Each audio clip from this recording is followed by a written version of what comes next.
হ্যাঁ বোন, আপনার প্রশ্নটি করুন। শুভ সন্ধ্যা। আমার নাম নিখিলা। আমি ডেন্টালের একজন ছাত্রী। ইসলাম সম্পর্কে আমার জ্ঞান আসলেই কম। আমি যতটুকু জানি আমার বন্ধুদের কাছ থেকে শুনেছি। আমার প্রশ্ন হচ্ছে, আমি একটি পোস্টারে দেখেছি যে বলা আছে সঙ্গীত এবং নৃত্য ইসলামে গ্রহণযোগ্য নয়। এটা কেন? মানে আমি বলতে চাইছি যে আপনি এটা এমনি এমনি বলতে পারেন না যে গান বাজনা বা নৃত্য করো না। যেমন আপনি যদি বলেন যে ভরতনাট্যম বা অন্য কোনো নৃত্যের ব্যাপারে যেখানে সঙ্গীত আছে, এমনকি এমনিতেও আমরা সঙ্গীতের মাধ্যমে ঈশ্বরের প্রশংসা বা নিজেদের আবেগ প্রকাশ করে থাকি, তাহলে গান বাজনা গ্রহণযোগ্য নয় কেন? বোন জিজ্ঞেস করলেন যে কেন ইসলাম ধর্মের সঙ্গীত এবং নৃত্য নিষিদ্ধ। প্রথমে আমি সঙ্গীত নিয়ে বলছি, এরপর নৃত্য। সঙ্গীতের ব্যাপারে বলা যাবে, আমাদের প্রিয় নবী মুহাম্মদ সাল্লাল্লাহু আলাইহি ওয়াসাল্লাম বলেছেন যে সঙ্গীতের বাদ্যযন্ত্র সাধারণ নিয়মে সবই নিষিদ্ধ, তবে তিনি যেটার অনুমতি দিয়েছিলেন সেটা দাফ, একপাশে খোলা ড্রাম যাকে বলা হয় ডাফ বা ডাফলি। বাকি সবগুলোই নবী নিষিদ্ধ করেছেন, কারণ আপনি যদি ভেবে দেখেন এটা আপনাকে দূরে নিয়ে যায় আল্লাহ সুবহানাহু ওয়া তাআলার জিকির থেকে, সর্বশক্তিমানকে স্মরণ করা থেকে। এ কারণে যখন আমরা এরকম গান শুনি, যেমন ধরেন সিনেমার গান হোক, সেটা হিন্দি, মালায়ালাম, তামিল বা অন্য কিছু, আপনি দেখবেন যে এই হিন্দি সিনেমার গানগুলোর বেশিরভাগ কথায় একেবারে বাস্তবতা বহির্ভূত। আপনি জানেন যে নায়ক নায়িকাকে বলছে, मैं तुम्हारे लिए चांद तोड़ के लेके आऊंगा, मैं तुम्हारे लिए सितारे तोड़ के लेके आऊंगा। আমি তোমার জন্য চাঁদ নিয়ে আসবো, আমি তোমার জন্য তারা নিয়ে আসবো। আমরা জানি এটা সম্ভব না, কোনো মানুষ তার প্রেমিকার জন্য চাঁদ তারা নিয়ে আসতে পারে না। তবুও আমরা বলে থাকি পরিস্থিতি বা আবেগ ইত্যাদির কারণে। তো এই কারণে সাধারণ অনুশাসন হচ্ছে যে সঙ্গীত একজন মানুষকে আল্লাহ সুবহানাহু ওয়া তাআলার কাছ থেকে দূরে নিয়ে যায়। এ কারণে আমাদের প্রিয় নবী বাদ্যযন্ত্রকে নিষিদ্ধ করেছেন দাফ ছাড়া। অথবা সাধারণভাবে কণ্ঠস্বর, উদাহরণস্বরূপ যদি কেউ কোরআন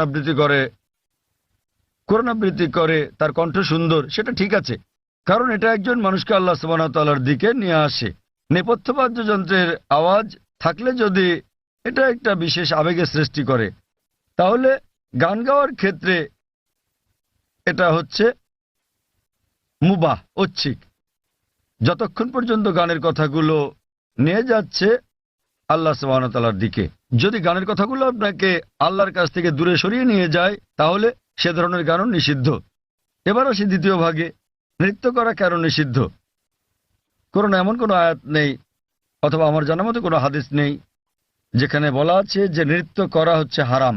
কিন্তু সাধারণভাবে যেহেতু মানুষ নাচে অন্য মানুষদের দেখানোর জন্য, আপনারা জানেন যে মঞ্চে নৃত্য পরিবেশন করা হয়, যেমন ভরতনাট্যম। আপনি মঞ্চে ভরতনাট্যম করছেন আর হাজার হাজার লোক আপনাকে দেখছে। সাধারণভাবে যদি হিজাবের দিক থেকে বলি, আমরা চাইবো না যে উন্মুক্ত হোক আমাদের মহিলারা, আমাদের মায়েরা, আমাদের বোনেরা, আমাদের কন্যারা মঞ্চে উঠুক আর হাজার হাজার লোক তাদের দেখুক।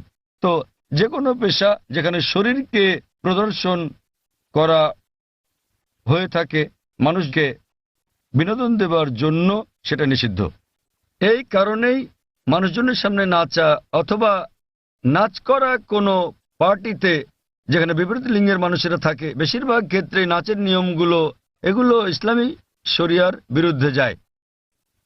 যখন আপনি নাচেন বেশিরভাগই জোড়া বেঁধে, ছেলে এবং মেয়ে, আর তাদের মধ্যে বেশিরভাগই গার্লফ্রেন্ড বয়ফ্রেন্ড, এবং তারা অন্য মানুষদের সামনে নাচে। সুতরাং যেহেতু এটা ইসলামী হিজাবের নিয়মের পরিপন্থী, এ কারণেই বলা হয় এটা নিষিদ্ধ, কারণ এটা হিজাবের নিয়মের বিপরীত।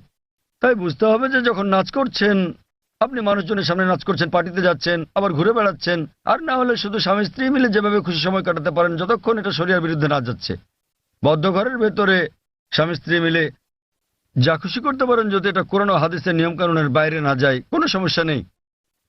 কিন্তু যেহেতু বেশিরভাগ সময় নাচ শরীরকে প্রদর্শন করে থাকে, এতে গান থাকে, নাচ থাকে, আপনি মঞ্চে উঠছেন না, লোকেরা আপনাকে দেখছে, তাই এটা শরিয়ার হিজাবের নিয়মের বিরুদ্ধে। এ বিষয়ে আমার ভিডিও ক্যাসেট দেখেন, ইসলামে নারীর অধিকার আধুনিক না সেকেলে, সেখানে বিস্তারিত আছে কেন আমরা মুসলিমরা নারীদের নিরাপত্তা দেই, ভালোবাসি, তাদেরকে কি চোখে দেখি। যেহেতু আমরা নারীদের ভালোবাসি, আমরা তাদের নিরাপত্তা দেই এবং আমরা তাদের প্রদর্শন করতে চাই না। এই কারণেই যে সমস্ত পেশায় প্রকাশ্যে গান গাওয়া বা নাচ করা অথবা মডেলিং এর ব্যাপার আছে, সেগুলো নারীর জন্য নিষিদ্ধ। আশা করি উত্তরটা পেয়েছেন।